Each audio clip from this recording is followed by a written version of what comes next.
Hello and welcome to another episode of a very good social media podcast where we try to live up to that name every day. I'm your host, Zach Elia. Let's get into it.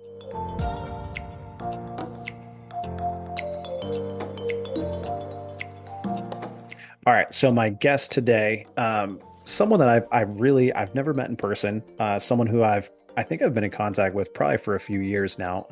It's Aaron Eisman, uh, CEO and founder of Eisman Digital, um, and he wrote a book on social media. It's honestly it's awesome. It's been a great read, but basically the reason I asked him on the show was just his experience. Him and I have a lot of similarities in how we started and, back in college and not sure where, this road was going to lead and, ending up on the first social teams in different areas, him with Turner Sports, me with the Steelers. He went to Bleacher Report, he was with the NFL. He was in a lot of different places and learned from a lot of great people, but, a lot of great stories in his book that he's willing to share on this podcast. And just a great conversation with a great guy. So really hope you enjoy it. And so without further ado, I'd like to welcome Aaron to the show. Awesome. Thanks for having me, Zach. I appreciate it. Yeah, it's great to finally, have a chance to talk, not through, DMs on LinkedIn for once. It's crazy how small the social world is and the people you get to meet and connect with. So it's honestly it's an honor to have you on here. Oh, thank you so much. Yeah, I think I've seen your career from afar. I've seen the work you've done with the Cardinals and the Steelers, and I was always impressed by some of the work you guys and content you put out. So it's finally good to do the podcast thing and see face to face. No, I appreciate that. Well, like I do every show, I just really want to kind of open the floor for you to, just kind of tell everyone, your journey and how you got to where you are today and, founder and CEO of Eisman Digital and, how you got to that point from, Indiana University back in 2013 and kind of your steps all the way up until, today. Yeah, so um, I grew up in Los Angeles, kind of in the heart of it, like near this area called Culver City.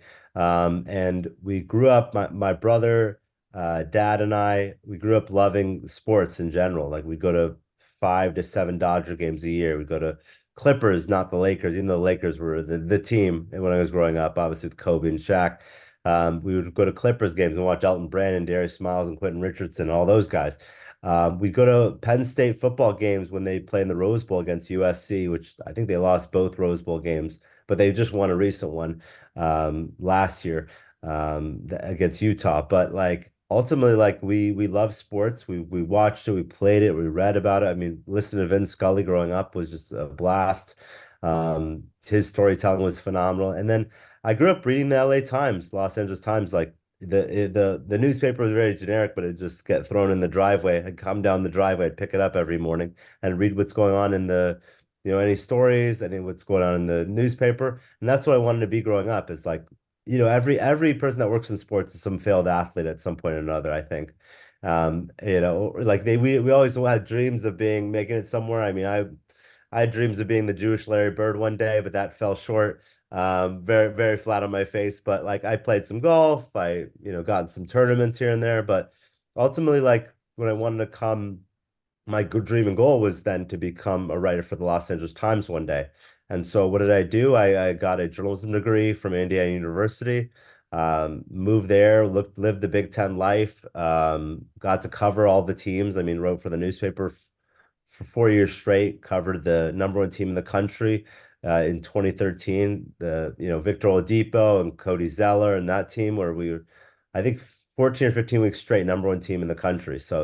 But it ended with us losing to Syracuse, which is my brother's team, and it's a little bit bitter for me. But covered the team, did all that. And then when I came out of college, it was like, you have a journalism degree. What do you do with it now? It's 2013, kind of this digital age, so to speak. I mean, I got my Twitter account in 2009 when a professor told me to get one. I got I obviously had MySpace and Facebook before then and did all that and got my Vine account and did this and that. But like, it was kind of going this direction of like, could you go the newspaper route and things are up and down, falling apart sometimes, or do you go the digital media route? So I went the digital media route and I landed my first job at a college at Turner Sports in Atlanta and was part of the first social media team there. So got to run like, it's funny enough because like I tell you the story, like I had a journalism degree. I never worked in sports social media, and like, next thing you know, I'm running a million follower account, getting pushed right into it. And so me working, walking past guys like Shaq and Charles Barkley in the office, or Kenny the Jet Smith, or Ernie and Isaiah Thomas Granhill, all these guys was phenomenal. I mean, 22 years old, walking around these guys. And so we were running social media for them. And I did everything from NBA on TNT to NBA TV, March Madness, as well as PGA Social Media group of 8 others. Recent college grads all did that. I had a 1 year contract. It ended, and then they said, "We got a job opportunity for you up in New York City to work for Bleacher Report."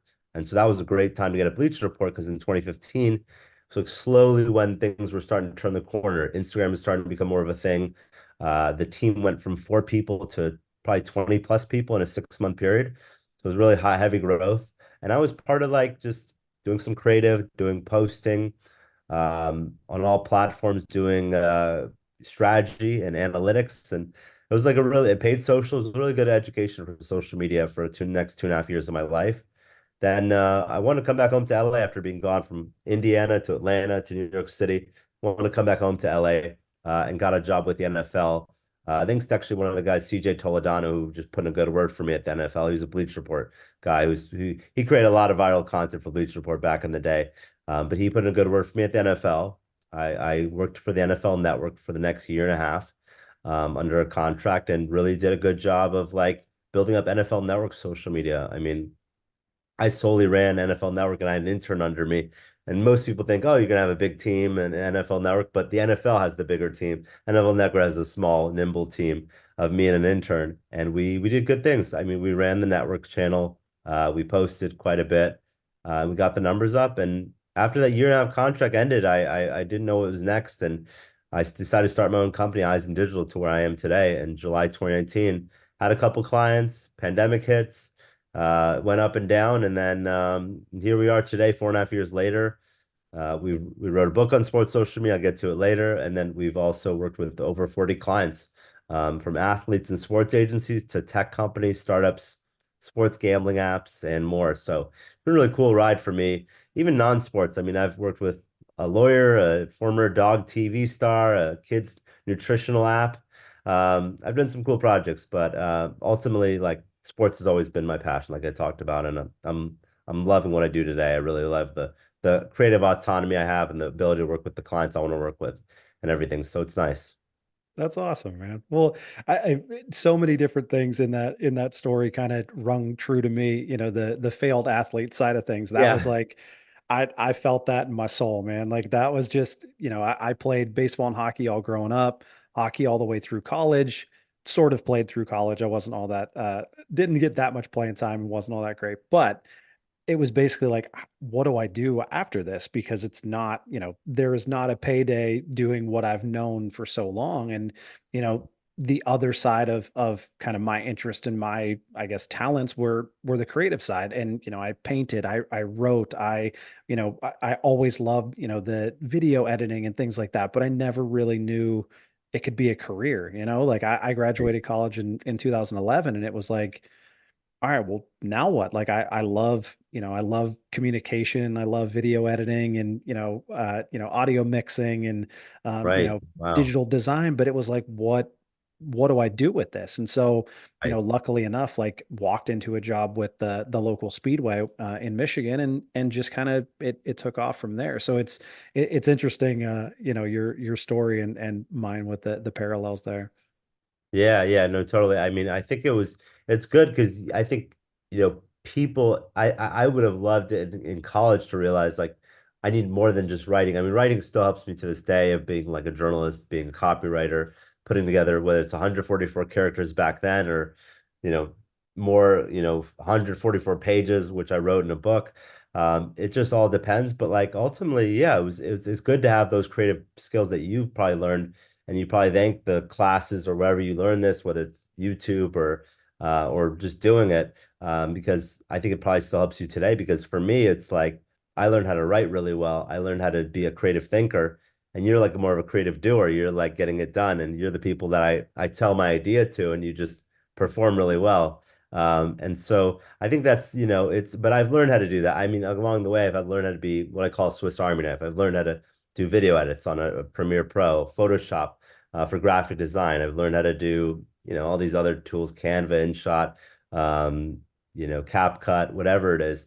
I've learned how to do it along the way, and I've learned how to teach it as well. So it's good to be someone that creatively thinks like, I call it ICE, can you ideate, create, and execute?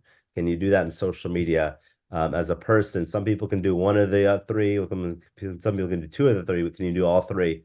And if you can, then you're really useful to any job in social media these days, I would say.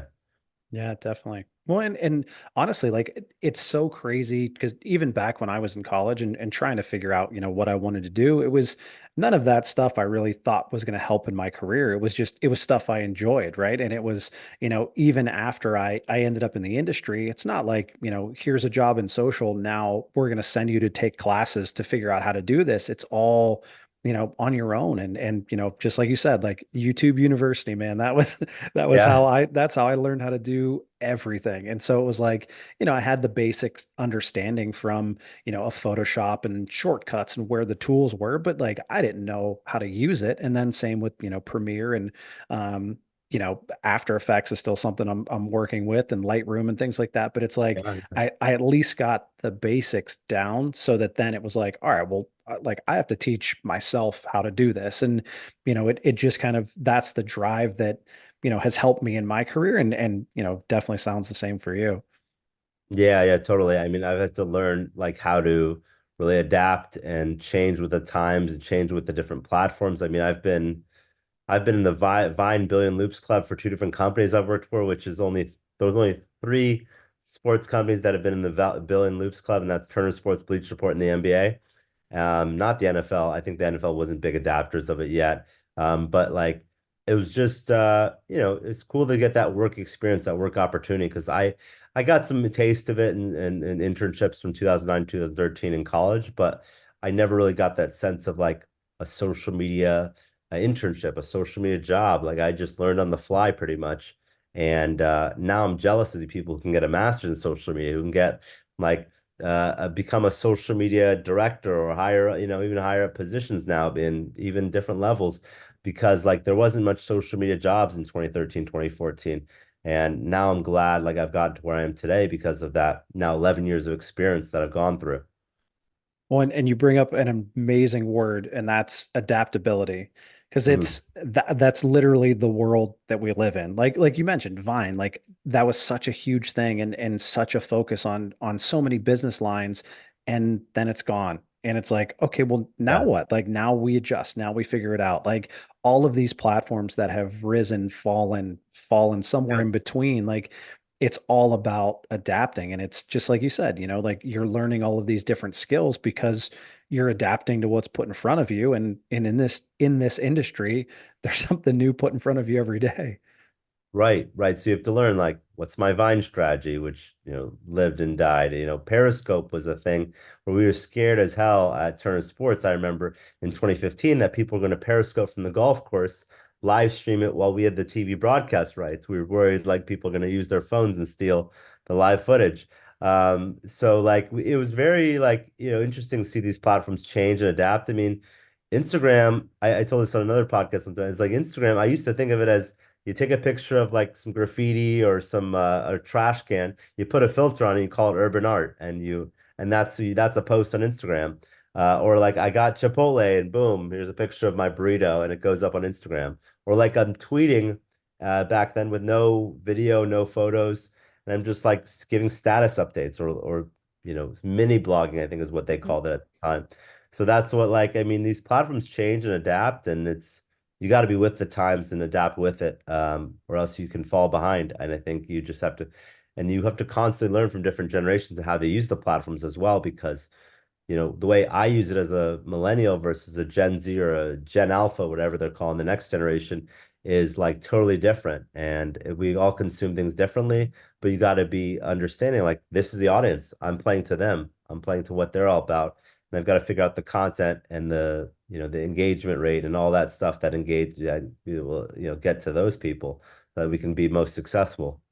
Yeah, for sure. Well, and Instagram is, I remember when I worked with the Steelers 2015, my first year with them, like just trying to do anything and everything to prove myself. I remember running around training camp before it opened the one day and like the first day and like taking pictures of like, the booth that had, these little tchotchke giveaways or something. And I remember Yeah. taking like a photo of that and being like, make sure to come check us out here at 10 a.m. or whenever gates open. And I remember my boss at the time, who was and still is the VP of IT with the Steelers, and he came up to me. He's like, "Hey man, like you don't have to post all that stuff. Like you like Right, it's right, okay to pick and choose." And it was like at that moment, like, a young, hungry kid just trying to please everyone and do everything. It was like right, such an eye-opening experience of like, yeah, like you can't do everything. So you have to pick the things that are right for the platforms. And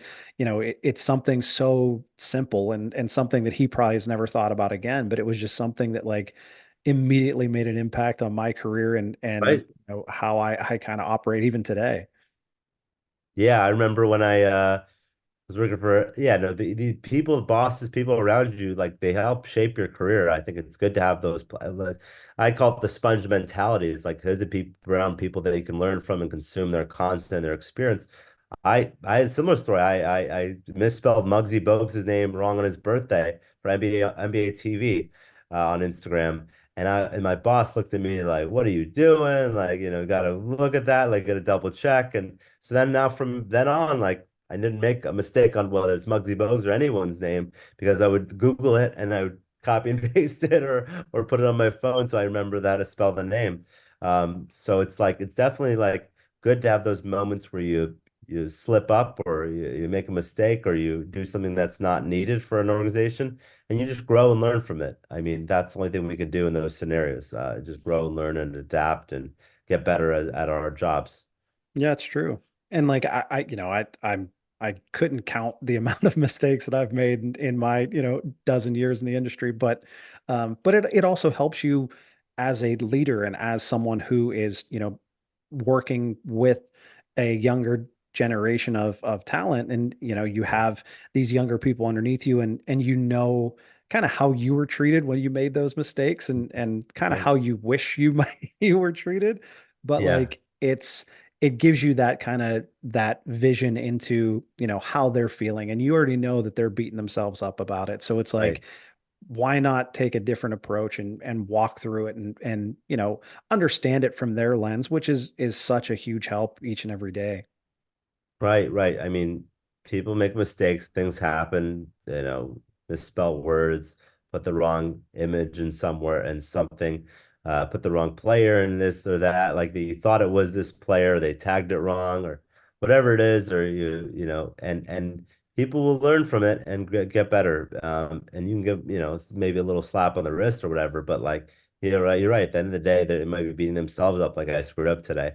And I think one time I made a mistake that I almost thought I was going to throw up because it was like I was so nervous of myself. Like, why did I do this? Because I just posted this to millions of people, and we got to take it down and do a press release because of that. That I was so nervous that I was calling my mom, freaking out, like, what? I'm going to lose my job. But like ultimately, you have those experiences that makes you better, stronger, whatever. The iron sharpens iron, or you go through the life experiences, work experiences that hopefully only make you better personally and professionally in the long run. So I've always looked for those opportunities in my life. It's just to learn from others, grow myself, build my network, and get better as a person and professional in this industry. Well, and that's it too. I mean, it's, a quote I always go back to is, you've made it through 100% of the things that you've gone through, basically. And I Right. forget what the exact quote is, but that's it, is like everything that's happened in your life is shaping and guiding you toward that next step. And there are things that I can look back on and mistakes that I've made, in the industry for the last, 10 years or so, and they've helped me, and they've kind of guided my strategy and how I do things and my processes and my leadership style, all of those things. It's like I wouldn't be, the person that I am today without making those mistakes. So it's always, it's so hard to think that, making mistakes and failing is such a big part of your job, but it's like that's how you learn.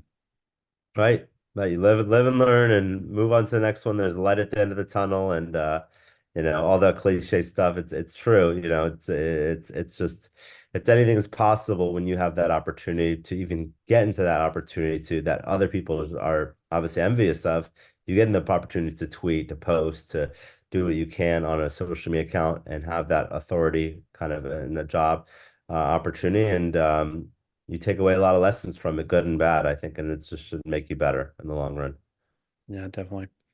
Well, so a story that you mentioned on here, and then also I read in your book is that, you got your Twitter account because of, your professor in telecommunications 101. And Right. I want to hear more about that because I have a similar story where basically like my, I think it was like my final project for my degree in communication was, you did this other project and presentation. But the other side of it was like, you need to create your LinkedIn account and you need to update it and you need to do all of these different things. And at the time, it was just like, okay, like this is not hard. I can do this. But it's something like literally that's how this podcast exists is because like I've been active on LinkedIn. I've met so many Hmm. great people in my life and throughout my career. And that's the way that I communicate with them. So it's like, it's so funny, something so, unimportant at the time then becomes such a big part of your career. Right. And the funny thing is that was probably one of my top 10 memories of my career is finding that story because there's two things I remember from that class, and this is in 2009, so it's been a while. But like one project was like if you had amnesia, but you only knew your name and you knew Google, what would pop up on the first two pages. And people had all funny experiences. My name is Aaron Siegel Eisman, so it's very, very like specific to what I've done over my career and my life. But like the other thing was I definitely remember we're in a class of 400 students in Indiana University. It's a telecom 101 course. And the professor once says to us, who has a Twitter account? And this is in 2009, maybe August, September. And maybe 20 people raised their hands at the time. And he said, you all need to be getting one today. It's the future of the internet. It's live blogging, or mini blogging, whatever he said it was. And I've had a Twitter account since then, and I've tweeted thousands of times, whether it's for me or other accounts. And yeah, it's very, very vital to who I am today. It was getting like obviously I had MySpace and Facebook, and I wrote in the book about other platforms that I never had that was before that. But like that Twitter account was very important, and it's very important to sports to this day. I mean, or X, it's very important to sports to this day, is to be on these accounts, to have an NBA Twitter, NBA, NFL Twitter, like to be a part of the conversation. And yeah, it's funny enough that was the story when I got my social media account. Like I can't remember when I got like how I got my MySpace or my Facebook or Instagram was just cool, so I had to get it then. But like I remember that Twitter, that professor saying, "Gotta go get it today," and gotta go, like start your live blogging career. Then that's what you had to do. Yeah. Oh man. Well, yeah, God bless those two professors because they they definitely they helped me out and they helped you out for sure. Yeah, totally. No, it was great. It's just great stories like that. I think you learn from college. It was like, the best practices, the things in the past of like what you should know and not know, ethics. I mean, I learned a journalism ethics course that I thought was like powerful to what I do today and how to, you know, there's a line you couldn't don't cross in a certain way with journalism and this and that, AP style and all this stuff that I learned along the way. But ultimately, like, yeah, I mean that and combined with the internships that I had, some good internships along the way, that like propelled me to where I am today. And I still am thankful for the mentors and people that I've had along the way because it makes me who I am today. So I think it's just powerful to have people in your corner, people telling you like this and that, like learn about this, and you should only consume that knowledge. And like I said, the sponge mentality, you should only consume the things from people around you, and that'll give you better backing in terms of what you shouldn't do in the future for yourself. So it's powerful to have those moments. And yeah, like I said, 2009 I had that moment, but I still remember, I still wrote about it in my book and everything because it was important to like have that Twitter account at that time. Yeah, for sure. Well, all right. So since we've started talking about it, you got to tell me about the book. I like one of the questions I normally ask guests is, take me through a project of like an idea comes up all the way through, I'm going to post this. So on the flip side, same thing, take me through, writing a book. It's something I've always been interested in, and I love writing, and I've never been able to do it. But how did you how did you bring this idea from, a thought in your mind all the way through like it's now, in stores and you can buy this thing? Yeah, so the just like the book evolved, my idea evolved for the book, like of what, it was a bucket list item, write a book before I hit 30. And it was like, what do I write about? Do I write about like me becoming an entrepreneur and my stories along the way? Was it me being in the sports social media industry? Was it me growing up, as in the sports world in general and just like the LA world and all that stuff. But I thought it was like it was good to write this. And I accomplished my goal of doing that. But in the process, I looked at Amazon and I didn't really see like a non-textbook on sports social media. There was books on like sports media in social, like that was like very, those 700, 800 page books. And I was just like, no one wrote about like the actual stuff, like the like the stories along the way. And so I was like, if anyone's gonna do it, and I had imposter syndrome, of course, along the way, but if anyone's gonna do it, I'm gonna do it. And so I decided to do it. I took the plunge, and I spent the next 5 months writing the book and 4 months marketing it, editing it, and publishing it. But it's I interviewed over 100 people for it. I talked to some of the best people, Lee Steinberg, the Jerry Maguire. I talked to, or the Jerry Maguire at the time. I talked to Jamie Horowitz from ESPN and Fox Sports. I talked to a lot of athletes like JaVale McGee, Hunter Pence, Matisse Thybulle. And I talked to a lot of different people in the industry. I talked to influencers. I talked to social media managers. I talked to people from my Bleach Report and House of Highlights days.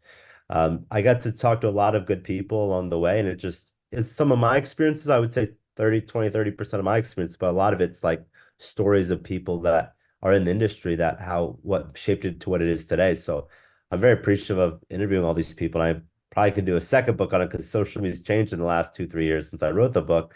But I never wrote about TikTok in the book, but now TikTok's a big thing.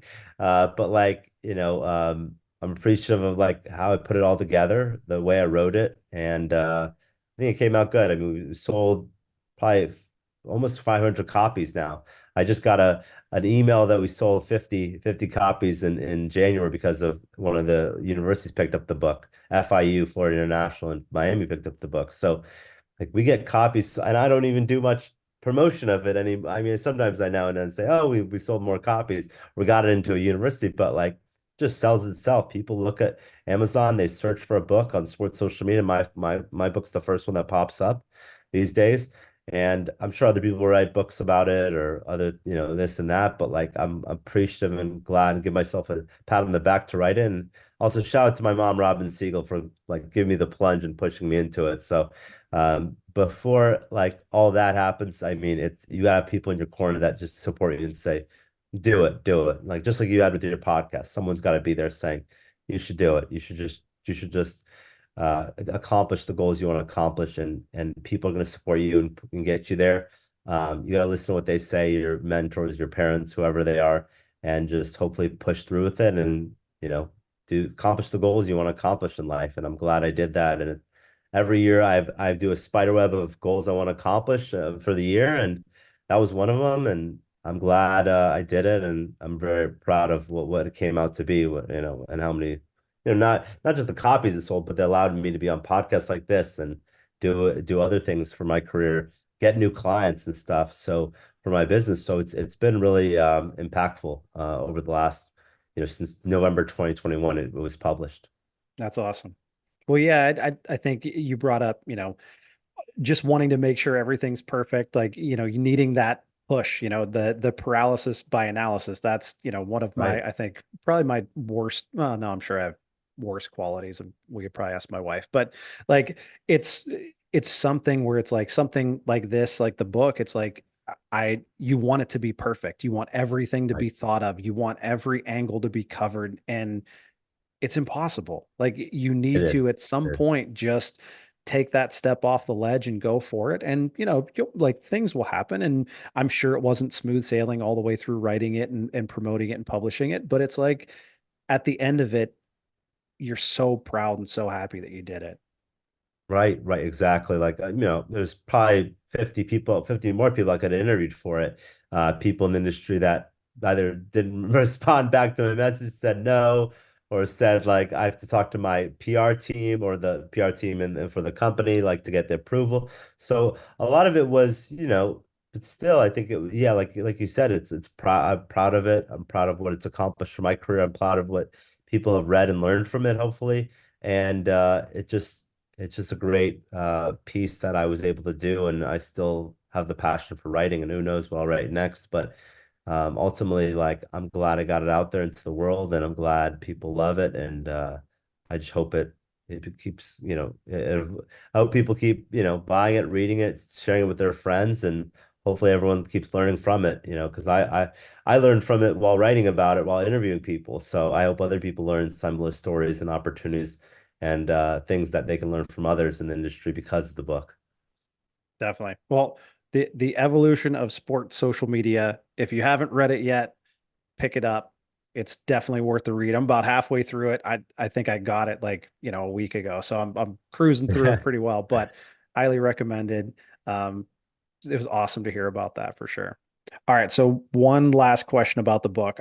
I gotta hear more about the Down Go Shaq story. I remember it so vividly because it was everywhere. It was literally everywhere. So I gotta hear from the person behind the computer that was posting it. You gotta fill me in. Yeah, yeah. So that's a great story. Probably my first like legit viral post that probably over 10 million views, and maybe it's got more views to this day, but it was just posted, Facebook and Twitter and Vine.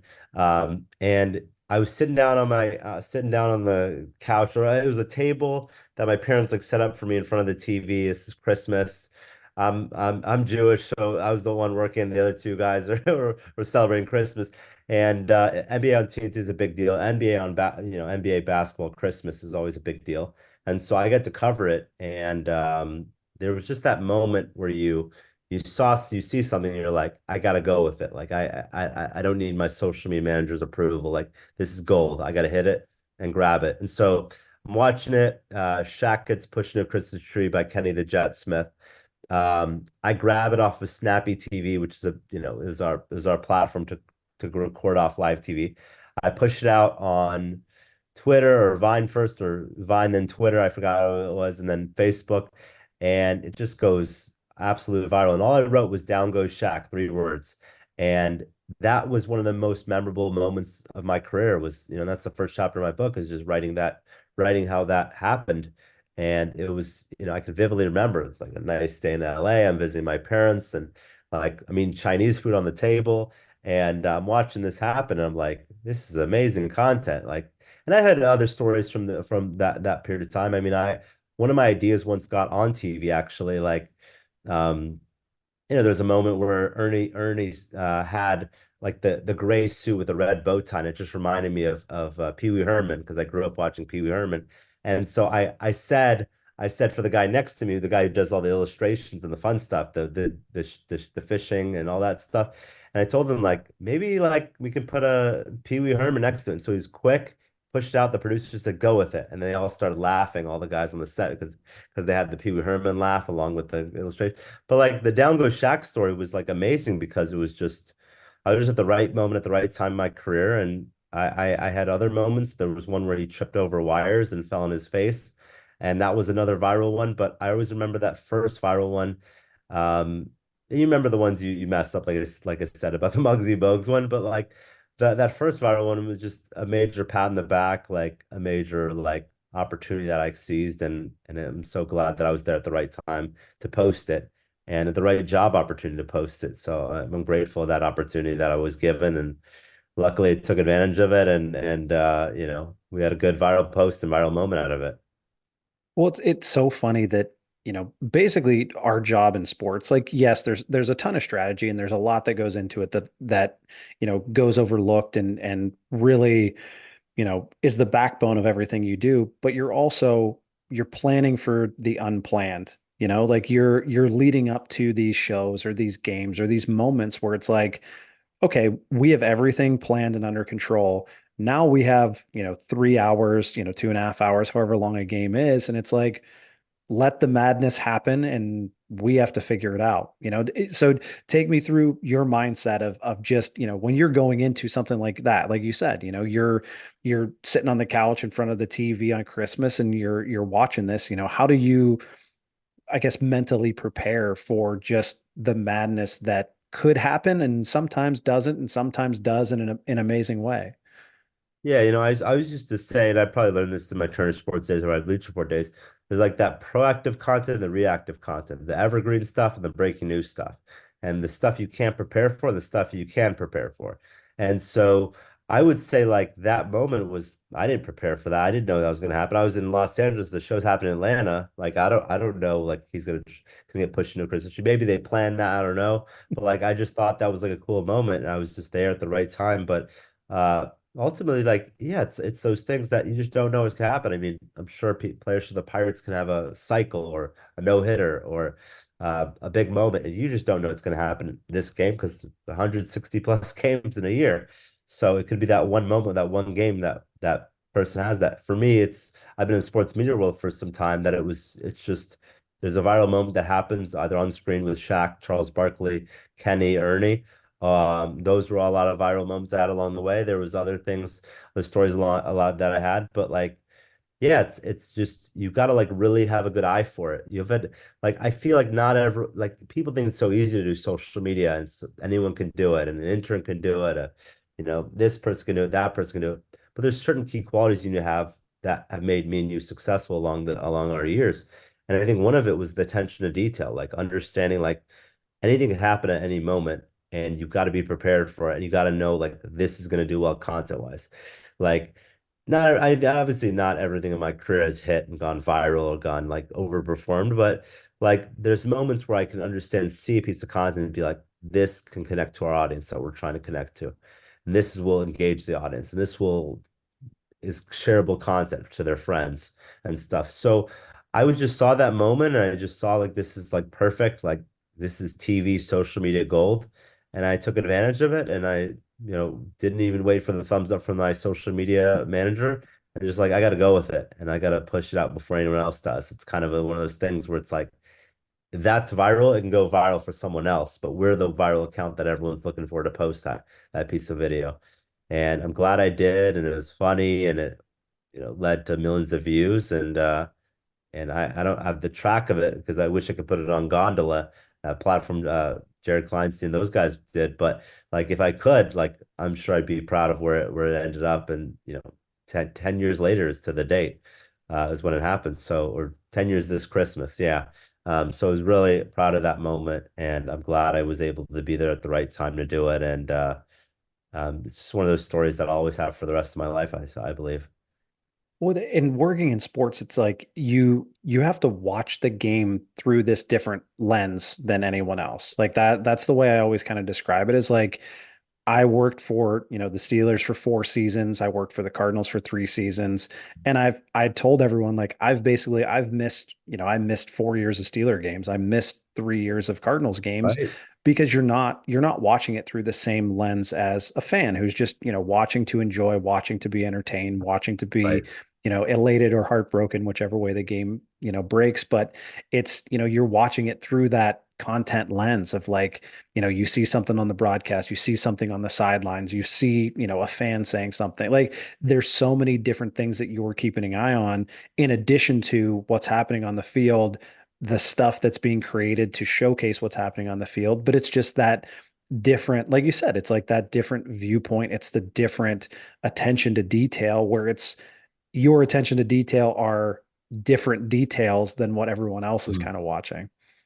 Right, exactly. And when you brought that up, I had an NBA TV. I'd work on these Wednesday nights by myself with a designer next to me, and there'd be 12 or 14 games going on at the same time, between a span. I'm working from 4 p.m. to 2 or 3 a.m. And I'm like, drinking the coffee, eating dinner, we're trying to watch a bunch of games going on at the same time. We don't have 12 TVs at the time. I had my computer and 2 or 3 TVs above me. I'd have the right games on. I had to look for the right moments. Sometimes I would look at other people like tweeting and posting about. I like there was a guy Vinny Viner. a Vine account that would like grab everything. And I'm sure there's other accounts that we looked at, but like that was one of them. He'd watch the Bobcats game that I wasn't watching against whatever random team, but he would find something that was like a clippable thing, and I would look at it and be like, "This is good. This will work for our social media accounts." And then delineating and knowing this is NBA on TNT content, this is NBA TV content, different strategies for both and what they're looking for, what the audiences are looking for. But yeah, I mean, it's tough to cover a lot of things, and you're looking for moments, you're looking for highlights, you're looking for stat graphics and things you could push out. We watch it differently. I mean, some stuff, a dunk is probably going to work better than a three-pointer poster play. A steal that wins the game is something that's vital towards clipping it and pushing it out. I can't watch all 12 games at the same time and focus on what's going on. It's me and a graphic designer who's just chilling there, waiting for me to tell him what to do. But like ultimately, like you've got to be in the seat that says, I've got to find what I'm getting, what I need to get. I'm gonna miss some stuff. It's okay. I'm gonna get a social media manager top of me that says, "Hey, Aaron, you missed this, or you can do this right now," and that's okay. But ultimately, yeah, we're at this job to like perform and to do well and have people around us that support that, and hopefully, like we do what's needed to do to like really excel the page, grow the channels. And if we're doing that, if we're growing in the right direction, if the numbers going up, whether it can go flat sometimes, it go up sometimes, at least it's going the right direction. Like we feel that we've done something in our account that makes the managers and directors and people above us happy because they see, hey, you were diligent, you had a good attention to detail, you caught the right things in the X game, and knew what to push out to make the audience feel like they saw it all. They didn't have to watch a full game because they saw that 20-second clip on a Twitter eventually or a Facebook or wherever it was, mine. So it's good to have the people around you that support you, but it's also good to, do it yourself and realize like you got to go through the ups and downs of a career. And you're posting to a lot of people and it's tough sometimes, but it's also rewarding at the end of the day too, because you're just in the right seat and you've got the right opportunity to really excel yourself. Yeah, for sure. Well, and I can promise everyone who's listening, all of the best posts that I've ever put out from any of the teams that I've worked for have never been planned. Obviously like you win the Right. division, you win a playoff game, the final score, like all that stuff of course is going to do really well, Yeah. but it's the most random, I think two of my best posts that I've ever put out performance-wise with the Steelers. One was I forget what year it was, but we needed to beat the Browns and the Hmm. Bills needed to beat the Jets for us to make Right. the playoffs. And so I was in the press box in Cleveland. We were well ahead of the Browns at that point. The Jets were driving to basically win the game and knock us out of the playoffs. Bills intercepted the ball, took it down, like kneeled it, game over. And I just put, we see you at Buffalo Bills, thumbs up emoji.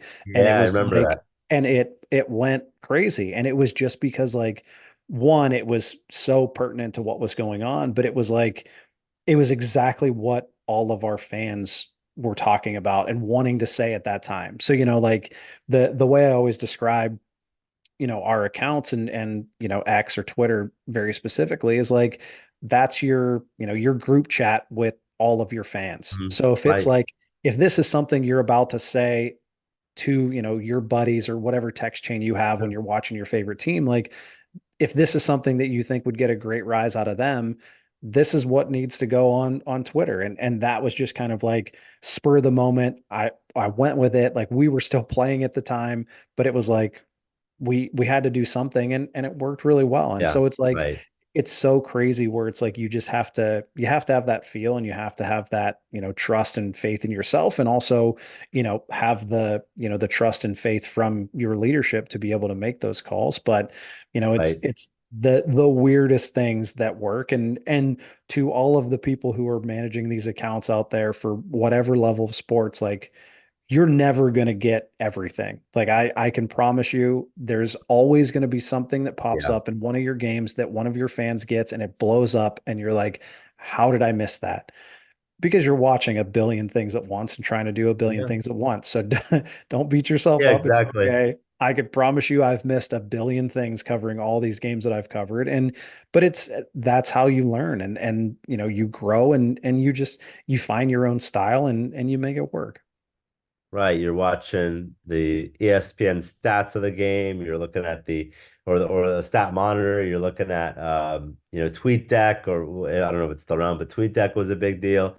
You're looking at the game itself. You're looking at different storylines of what you could be doing in terms of telling your graphic designer or your video editor, we need to get this or do this. So it's a lot of yeah, it's like proactive, having the right support system around you, executing the right way, and ultimately just yeah taking advantage of the moment. Like there's gonna be times, and I like what you said about the voice. Like voice is a huge deal. Captioning ability, not everyone can do a good job of it. And I think I've been able to like help people understand and train people on how to think a certain way and post a certain way. But also, it's on the other end. Like you have those moments where you just like I wrote about in my book about the Los Angeles Kings in 2012, 2013, and they just had like the Luke Robitaille, the people above them just said, have a good voice on social media. And like they would make fun of the New Jersey Devils and fist pumping because they were playing the New Jersey Devils in Yep. the Stanley Cup, and they were making fun of their, the Jersey Shore moments and stuff, the show. And so yeah, but ultimately like good voice, good captioning abilities, good people around you to take advantage of it and have fun with it and let you have the approval of doing this or that with it can lead to some of your best moments in social media. Just having the faith and support system around you from others that believe in you and let you do your thing. You can really excel as yeah, like a person and professionally, I think, in these situations. And give you those stories, like you said, you're always going to remember these stories and these moments you've had over your career. Well, and voice is such a not arbitrary, but it's such a big, you know, fluctuating term in our industry. And like it's so kind of hard to define because it's like, yes, it's you typing, it's you saying whatever it is that comes out, but it's like you are not speaking for, I'm not speaking for Zach, the social media guy. Like you're speaking for the brand that you're working Right. for. And like, hate them or love them, the LA Chargers, like every post that comes from them, it comes from the char like it Yeah. sounds like the Chargers. And like that I think is like the best compliment you could possibly give in this industry is like when someone else does something similar, it's like, oh, that sounded like the Chargers. And it's like, because they have, as insane as it is sometimes, like they have such a well-defined voice for that account that resonates not only with their fan base, but with, social media as a whole, that it's like there are other teams that try to do that as well. So it's like, it's such a huge, big thing that is so hard to define in certain instances, but it's like, your voice is not just the letters that you're typing to create these words to capture these moments. It's like you need to be a part of, the clan or the crew that is consuming this content and watching these moments alongside you. So it's like if you're not like if my team is not speaking the same language as other Pirates fans that are watching, then we're missing the point altogether. So it's like it's such a hard thing to define and figure out, but it's so important to connecting with your fan base. Right, right. And I think that's what in the past it was like, your higher ups, the people above you would say, like NBA TV is like your NBA voice. It's going to be like regular black and white, like not too much fun. And out there, the NBA on TNT voice was different. It's like I love working those nights because it was like, let's have fun with the content. Let's JaVale McGee or one of these guys, has a Shaq and Fool like kind of play. We got to clip it and post about it. Like this is what you need to be a part of. But like things have changed over the years where it's like everyone needs to have some sort of voice. I mean, Wendy's has a good account, like the Chargers, these like accounts that don't mind like trolling or getting on people or having fun with it.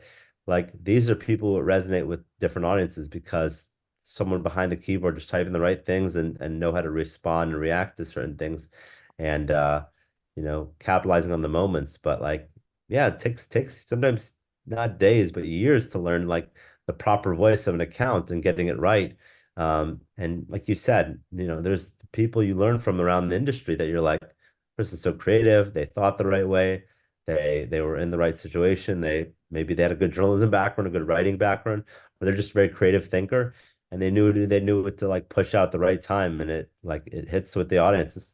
And like I said earlier, not everything will hit the audience, but like there's those moments that you have that are like, I'm really proud of this tweet or this caption I put out, and I'm glad it came to the audience because it should only like tee up the content. But sometimes when you have a tweet without a picture or graphic or anything with it, it's like the words have to do the speaking for it, for the post itself. So it's good to like, yeah, have that faith from the leadership, the higher ups above you, to like have fun with it, to do what you got to do to be successful and social. And you live and learn from every moment and instance. Maybe you don't, maybe you didn't caption something the right way, but and someone would have captioned it differently, but at least you have that learning moment, and you can grow from it as well in that situation. Well, Wendy's amazing example. Like Duolingo is another one. Yeah, Auntie Anne's is another one. Sour yeah, Patch Kids. More recently, exactly. Elmo is an amazing account too. So it's like but the reason, I shout out these brands or, these, I guess, fictional characters at this point, like they get it. They Yeah, have their voice so well defined and so dialed into who is consuming this content and why, and like that is the perfect storm. And like I said, that's my like best compliment I can give is this voice sounds like you were tweeting how I would guess yeah, Elmo that you're talking. talks, like, you know what I mean, like when Elmo's not on screen, this is how I assume he's managing his social accounts. Like it's amazing. Like it's when it works, it works, and there's nothing like it. Yeah, yeah, I think that's totally right. I think it's just understanding your audience, understand, have fun with it. It's social media, it's free to post. It should be fun to post as well. And you should be connecting your audience with voice or content, captioning abilities, or like other things you'd be doing, strategies that work and successfully. So understanding like who your audience is, how it's going to engage them, but also engage external audiences. You have something that does well, it could get shared and retweeted as some sort of, to some other account. Then their friends see it, and then another friend sees it, and then they all retweet it or they all share it to different friend groups. And then it goes viral because of that. So it's like it's understanding that just taking advantage of the moment, taking advantage of what's trending, what's doing well in the audience, and having fun with it. Because like that's what our job is. We're not accountants or lawyers or other types of jobs that might be a little boring to the normal person. That still make good money, about better money than us. But like we're here to like have fun with it, like get out our voice and our personality, and like have that, like you said, a group chat mentality. We're just talking to the fans, and it's that one-on-one cadence. It used to be about like I'm just speaking to them. Now I'm speaking with them, and I'm having this conversation, and that's the way it should be. Social media, and you know more accounts should start thinking that way versus the like the I'm telling you my news, I'm telling you this about the company, this and that. Like have those moments where you're having fun and you're enjoying yourself and you're capitalizing when it is that moment, and just yeah, have fun with it at the end of the day, like I always say. Well, changing gears slightly, I want to dig in. One of the big things with this podcast is I want to help that next generation and those kids out there, in college right now, looking for internships, looking for, their first opportunity in this industry. What would be your, one piece of advice where it's like something you wish you knew when you were getting in the industry, or something that would help, this younger class who's looking to make that jump? Yeah, I think it's this kind of diversify your skill set and be a Swiss Army knife in this industry. I think that's going to help you in the long run. When you're in college or before college or after college, I mean, I'm seeing a lot of like high schoolers that learn video editing, how to learn graphic design, how to learn like capturing the moment, knowing what content works, building their own social media accounts up. Like, I think it's like your understanding of like that there's this ability to learn and grow so much faster than we could 10, 15 years ago because of the internet, because of YouTube videos, because of these tools that are well, some are easy to figure out, some are tough, but they're easy to like understand a little bit more. Canvas and CapCuts and InShots and Photoshop and like Premiere Pro, After Effects. Like if you can learn these types of tools and skill sets, it's only going to make you better in the long run. And then that's going to give you the opportunities to say to, like, that's going to enter you in a door that helps you, gets you a job with the Pirates or gets you a job somewhere else because this is a Swiss Army. This is a person that does more than just, I have a good voice. Like, that's good and all too, but like, it's knowing how to create content on the fly that someone if someone's computer goes down and crashes, your graphic designer, can you create the graphic design? Can you do the video edit that needs to be done? And if you have experience doing video edits and graphic design before the internship or the job, that's only going to make you better in the long run. So definitely like have those opportunities both, learning from yourself, people around you, internships, those things, like consume, have a sponge mentality, learn from those people, but also like get that showing lead to a good work experience, a moment that you capture on social media that really will resonate with the audience. And I think you need to have that thing, and and then at the end of the day, I think it's also like this build bridges, maintain bridges, don't burn bridges mentality. I think I've constantly been aware that being humble, being nice to people around me, whether they're the CEO or the intern, understanding that everyone has a job and a role in this company, and everyone can help the ship ride smoothly, whatever position you're on, whatever position you're on the totem pole. But like, it ultimately like realize like it's good to just get to know the people around you. Like you can work with them and get intense in moments and games and this and that, but get to know who they are as a person. Take them to coffee, like take them to get into their backstory. Like I'm a person at my heart, so I love to say to people like, what teams do you follow? Like, do you remember the moment of this? I remember that happened with your team. What foods do you like? Where do you like to travel to? Like this and that. Like, what are your passions and hobbies? Because the people you work with, they're more than just a tweeter, a poster, someone that's going to do this and that. There's a lot of history behind them that they had way before this job. And if you get to know them as a person, professional, that's going to make you better in the long run. I mean, my business these days, I mean, out of the 40 plus clients we've had, I could say 10 to 15 of them have come from past coworkers, have come from people that I've known through the LinkedIn community, have come from um, friends of mine that I've never even met that I just have talked to for 3, 4 years because of the pandemic times. Like I've never met them in person, but they've led to a couple clients for me.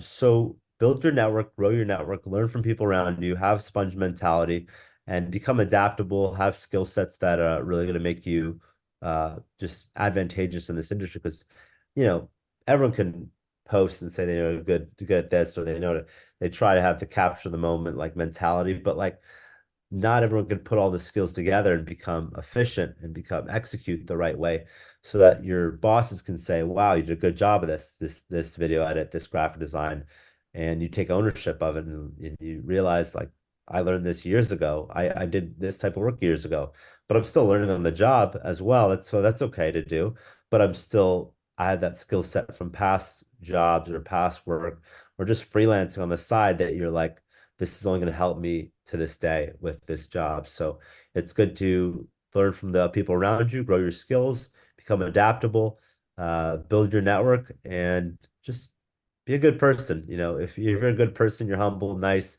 kind of people around you, good things happen to good people. It's the karma. It's going to happen for you. I mean, my first job, I luckily landed. I had 9,000 applicants. I landed one of 9 jobs to Turner Sports.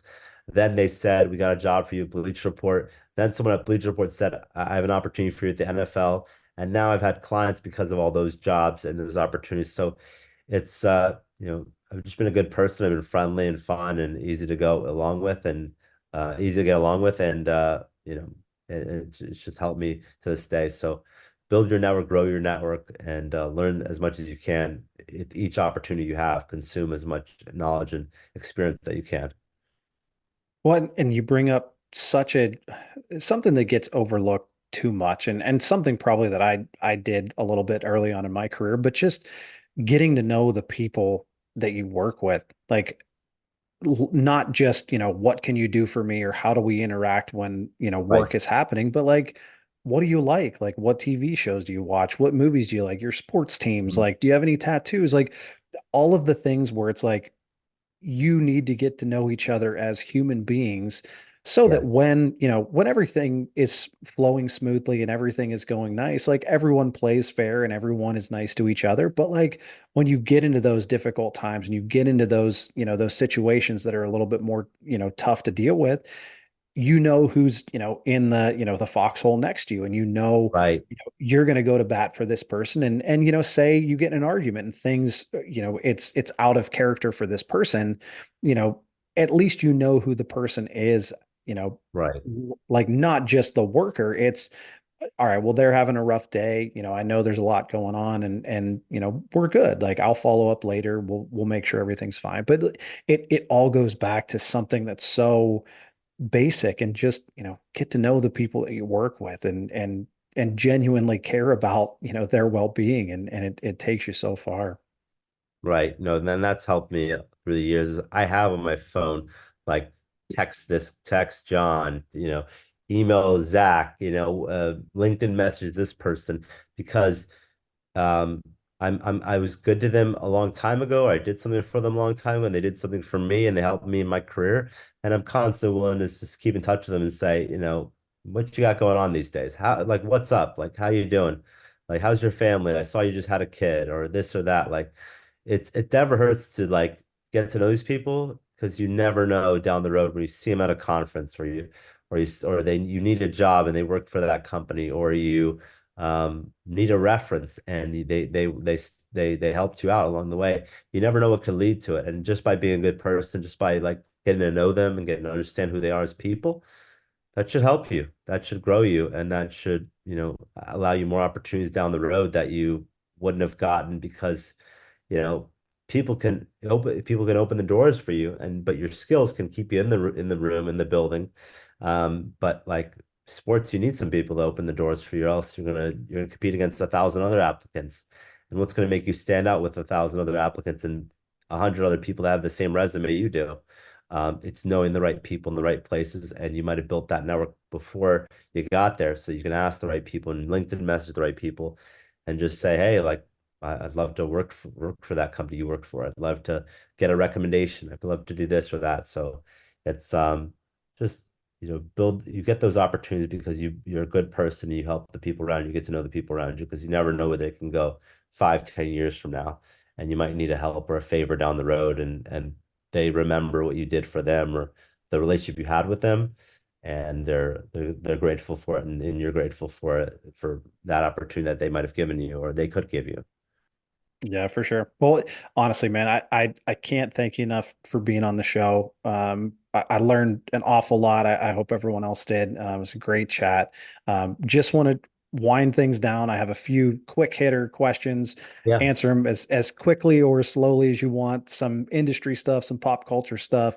But just want to finish things off here. Yeah. Yeah, go ahead. Cool. Love quick hitters. All right. What is your least favorite industry buzzword? Um, I think viral. I think everyone just thinks like, or like we used to make fun of it, which we used to say, I'm gonna go vi. I'm gonna go vi. Like this is gonna go vi. I just hate the fact that everyone just like needs to go viral. I think why can't we just help everything overperform, like things do well? Like if you're expecting things to go viral, it's not gonna happen, and it's not gonna happen every day. And our bosses can expect that, but like you just be honest with it. Like you'll have those moments where things go viral and you're giving yourself a pat on the back, but just not everything works that way. And so you got to move on and realize like, it's an arbitrary like the word that people use and they hope everything's going to go viral, but it doesn't. Just be honest with them. Yeah, for sure. Well, you're also not the for I think you're probably the third or fourth person that has said that's the word for them. So I couldn't agree more. Um, all right, who would be, if you had to pick one, who would be your favorite team on social media? I think you mentioned it. I think that the Chargers do a great job. Um, I think there's a lot of good teams out there. I mean, it used to be the Panthers and the Falcons, I think were good ones, and the Hawks were good. I think Jared Wilson, I think at the Hawks was great at what he did early on in the Hawks social media. But right now, yeah, I think the Chargers are doing a really great job of it. They get the content, they get insider access to the stuff. They know what to post, they know how to make fun of other teams and to play riff off of it and to maybe troll a little bit here and there. But like they got a good voice and they got a great team behind them. And I applied for that job, didn't get that job like years ago, but like I'm happy to where it's gone to this day and like the success they've had because I think they deserve it for sure. Definitely. Yeah, they're always up there for me. The Panthers are one for me.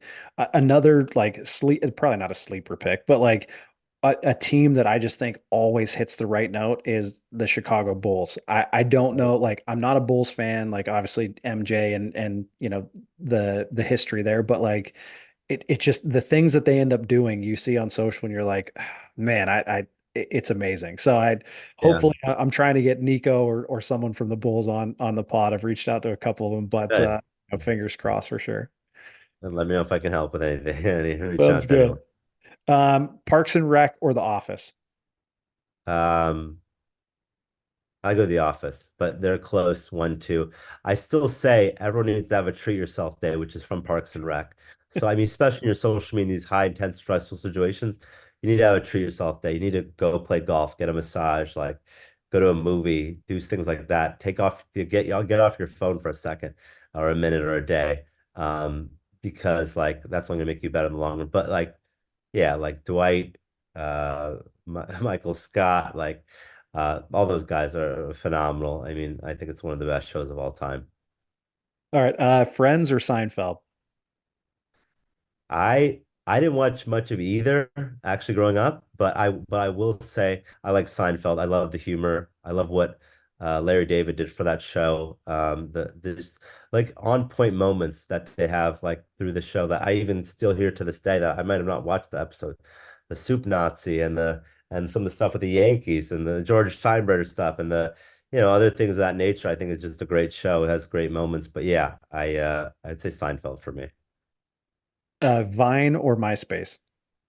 Vine, like I'm in the Billion Loops Club for two of the moments. I liked MySpace for what it was, but like Vine has helped propel my career because of um, just those moments I talked about. I put up on Vine and get millions of loops and I was like really proud of what I did. I get that champagne bottle once we hit that Billion Loops Club. So if anyone remembers, Jared Klein still remember, he probably sent me sent our team a champagne bottle if we hit that Billion Loops Club. But ultimately, yeah, Vine helped make my career.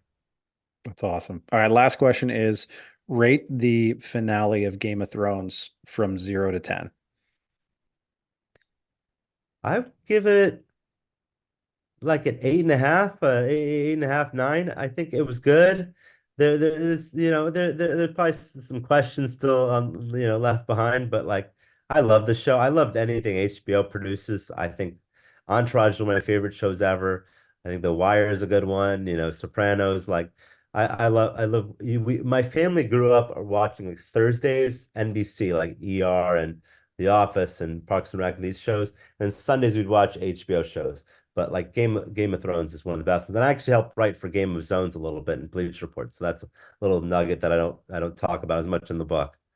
Nice. Well, that's awesome. Well, honestly, again, like I cannot thank you enough for being on the show.